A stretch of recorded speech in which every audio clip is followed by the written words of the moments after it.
Today, many Malaysians are living in high-rise apartments, or condominiums. But for many of us, owning and staying in a high-rise unit is a frustrating experience, because we have to share the building with many other people. We also have to deal with the building management and committee. And we must also comply with a set of laws, called the Strata Management Act.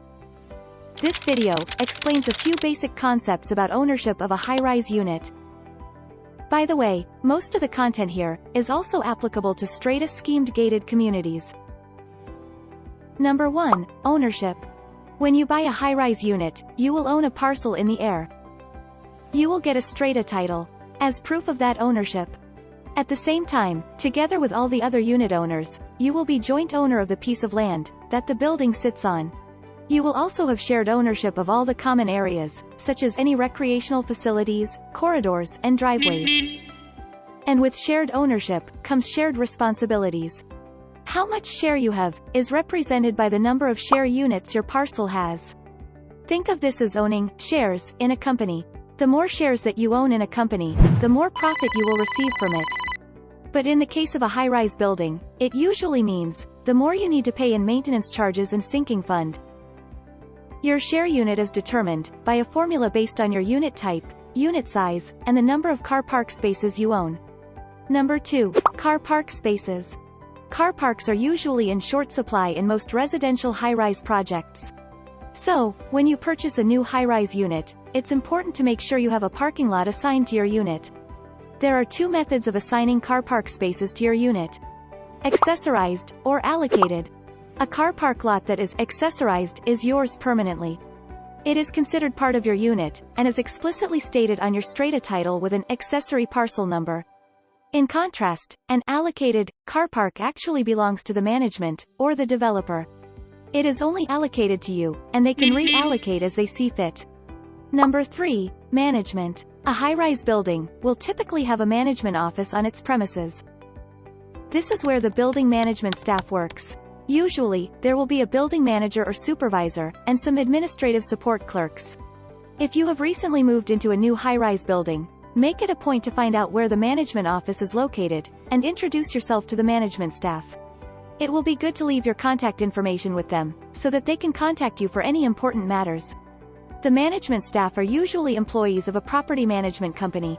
A property management company needs to be licensed by the Board of Valuers, Appraisers, Estate Agents, and Property Managers, BOVAEP. This is the regulatory body that oversees the property management industry.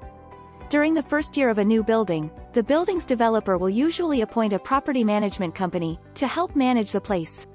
But sometimes, the developer may prefer to manage the place on their own, through a subsidiary or related company instead. So, find out who you are dealing with. Is it a third-party professional company, or the developer's own company? Number 4. JMB and MC. The Malaysian law requires the developer to form the Joint Management Body, or JMB, within 1 year of delivering vacant possession. The JMB will then take over from the developer. However, the JMB is only a transition step, until a more permanent management corporation, or MC, can be formed. Forming the MC will usually take a few years. Due to the complicated process involved, it requires the state's land office to subdivide the building, and issue the strata title for each unit.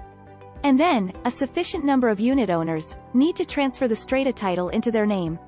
So usually, a new high-rise building will be managed by a JMB for a while.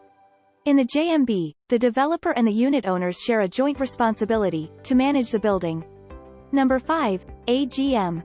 The Annual General Meeting, or AGM, is a meeting of all the unit owners to decide on important matters, such as to review and approve the financial report of the past year, to decide on the maintenance charges, and to elect a new committee.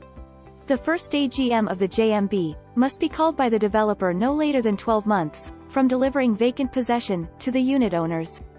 By law, an AGM must be held every year. As a unit owner, you need to settle all your bills on time to be eligible to vote in the AGM. So, make sure that you have paid all your bills to the management as soon as possible. Number 6. Committee. A management committee is elected during each AGM. It consists of 3 to 14 members, including a chairman, a secretary, and a treasurer.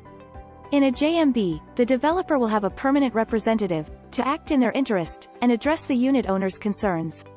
It's the duty of the committee to ensure that the building is well maintained and its financial records are well kept. Usually, the committee will appoint a professional property manager to handle the day-to-day tasks. You can think of your high-rise building as a company. The committee is its board of directors, who are elected annually in a shareholders' general meeting, and the property manager as the hired employees. And you, the unit owner, are one of the shareholders. Number 7. Fees. There are various fees that you need to pay as a unit owner in a high-rise building. The first fee is maintenance charges. This is used for the operational expenses of the building, such as paying the cleaners, security guards, electricity, and water bills of the common areas. Second is sinking fund. This is the reserve fund for the future. It can only be used to replace expensive equipment like lifts, or for expensive projects, like repainting the building. The next fee is building insurance. The law requires the JMB or MC to buy insurance coverage for the building structure and common areas. Unit owners often confuse this as insurance for their individual units, and refuse to pay the management. They think that the management is forcing them to buy extra insurance that they don't want. If you take a housing loan from a bank, the bank will also charge you for a similar insurance policy. You need to collect the insurance policy certificate from your management office every year, and submit it to your bank to waive these charges. Many unit owners are unaware of this, and therefore pay for the same insurance twice. The last fee is quit rent. Quit rent, which called cukai tanah in Malay, is the state tax on the JMB or developer for the land that the building sits on. The management will apportion this tax, and bill it to you. This is not the same as the assessment tax, which is cukai taksiran atau cukai pintu, that the local city council bills you directly. For high-rise buildings that have formed the MC, the quit rent is replaced with the parcel rent, which is cukai peta. This will be billed to you directly by the state's land office. Number 8. Commissioner of Buildings, COB. The COB is the government department that oversees all high-rise buildings and strata developments. It is usually part of the local city council or district office. They ensure that all high-rise buildings are managed properly, according to the Strata Management Act, and other related laws. Here we have prepared a list of building commissioner phone numbers for your future reference. Hope this helps. That's all for this video. If you like this video, please share it with your friends too. And hit the subscribe button on our channel. Thanks for watching, and see you in our next video.